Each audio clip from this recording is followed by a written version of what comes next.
We're on Radio Row, presented by Mimecast. I'm joined by Darren Rovell, reporter at the Action Network. Darren, thanks for joining us. Thanks for having me. You recently made the move from ESPN to the Action Network. It was big news. Tell us what went into this decision. You know, it was kind of bigger than I thought it would be. I know a lot of people either love me or hate me, so I'm a polarizing figure, but I think some of it was just kind of attributed to gambling and where gambling is.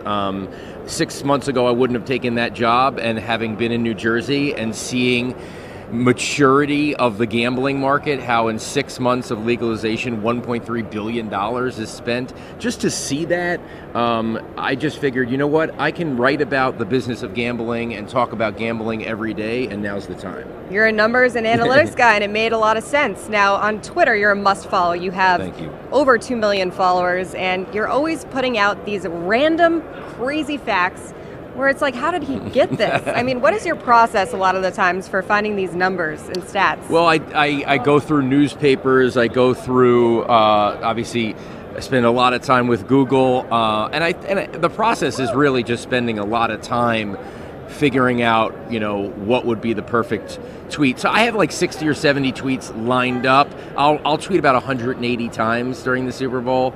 And it's just like, you know, the Patriots have presented a challenge to me because this is the 9th time, and you can only say so many interesting things. So I would say out of any championships, even though we've had the Cavs and the Warriors 4 times, I mean, I am getting challenged to do something different because of the Patriots and the Warriors and the Cavs, and hopefully I've stepped up to that challenge. All right. Well, there's no game that's more fun to bet on than the Super Bowl, and I love the prop bets. I think they're hilarious. I don't know where they come up with them, but what is your favorite prop bet so far? Well, really quickly, I mean, prop bets used to be a way to just get people who weren't into gambling, just get something on the side. And, you know, now it's gone from $500 limit on a prop to now maybe $2,000 you can bet on a prop. Caesars, by the way, 60% of their money that they take in on Super Bowl 53 is on props. So it's a real big business. My favorite prop is probably Tony Romo and the correct play calls. 7.5 is the over-under, which is just, this is what I call recency bias. Yes, he called Gronk down the sideline.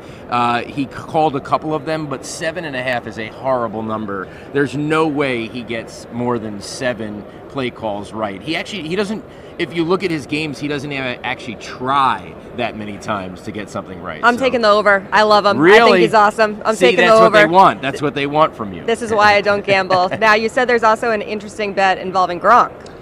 Well, listen, I mean, Gronk is as high as 40-1 for MVP, which is ridiculous. I mean, yes, he's not the same Gronk, but he manages to do great things, and I have told myself the storyline that this is definitely his last game, just because he is so, like, non-committal.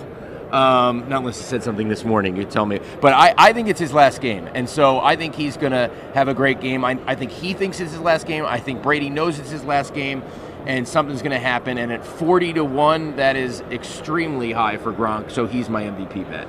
A lot of people have lost a lot of money betting against Tom Brady and the Patriots. In this one, what are you thinking? Well, what's the safest bet? That's being manifested here.